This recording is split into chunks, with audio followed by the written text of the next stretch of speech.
నేను వెళ్ళి తీసుకొస్తాను.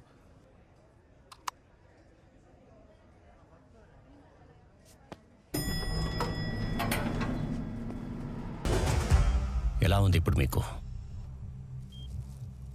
డాక్టర్తో మాట్లాడాను. షుగర్ కంట్రోల్ అవగానే పంపించేస్తా అన్నారు.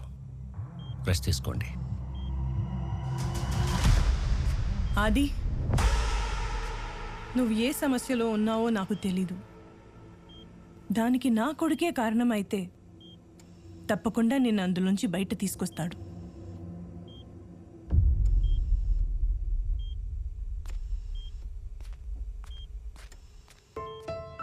నువ్వు ఫోన్లో నీ డబ్బు నీకిచ్చేస్తానని కంగారుగా చెప్పావు కదా, అప్పుడే అర్థమైంది.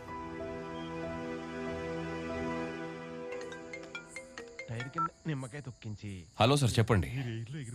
అవును సార్, గుప్తా సార్ దగ్గర ఉన్నా.